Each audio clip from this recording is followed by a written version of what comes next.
कई सार्वजनिक सभाओं को संबोधित करने के बाद और कई रोड शो करने के बाद मैं इस नतीजे पर पहुंचा हूं। और मैं ही नहीं बल्कि हर प्रबुद्ध नागरिक यह मानता है कि इस बार पश्चिमी बंगाल में भारतीय जनता पार्टी की सरकार बनने जा रही है। क्लियर मेजॉरिटी के साथ हमारी सरकार बनने जा रही है। पूरे पश्चिमी बंगाल में भय, दहशत, जुल्म और अत्याचार का एक माहौल लगातार 15 वर्षों तक रहा।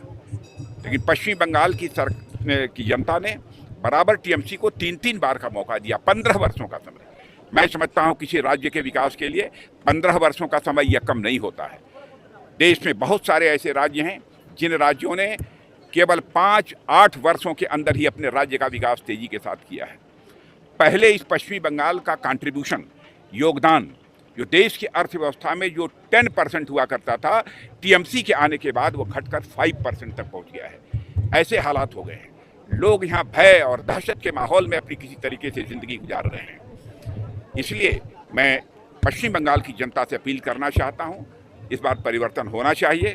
और यहाँ की माताओं बहनों को भी यह विश्वास दिलाना चाहता हूँ कि आप भारतीय जनता पार्टी के हाथों को मजबूत करिए।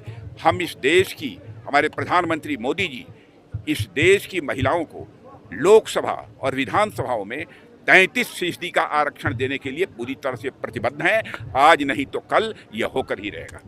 आप देखिए, नंबर ऑफ सीट्स के बारे में मैं फोरकास्ट नहीं कर सकता हूं, लेकिन इतना मैं जरूर कहना चाहता हूं कि क्लियर मेजॉरिटी हासिल होगी भारतीय जनता पार्टी को। और इस पॉसिबिलिटी को भी रूल आउट नहीं किया जा सकता कि यहां पर भारतीय जनता पार्टी को 2/3 मेजॉरिटी हासिल हो। मैं यहाँ की जनता से ये अपील करना चाहता हूँ, इतनी कड़कड़ाती धूप के बावजूद इतनी बड़ी संख्या में लोग इस पदयात्रा में मौजूद थे। लगता है कि अब लोगों ने मन बना लिया है कि यहाँ के बीजेपी के कैंडिडेट खोकन दास को भारी मतों से विजय दिलाकर वह पश्चिमी बंगाल की विधानसभा में भेजेंगे।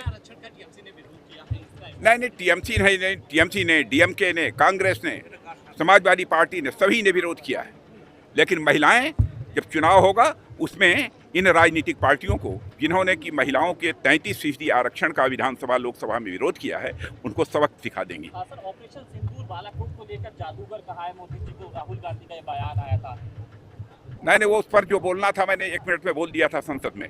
आप चिंता मत करिए। बहुत बड़ी ऑपरेशन सिंदूर मैं समझता हूँ कि अब तक की एक बहुत बड़ी सक्सेस थी और मैं इसके लिए अपने सेना के बहादुर जवानों को बधाई देता हूँ।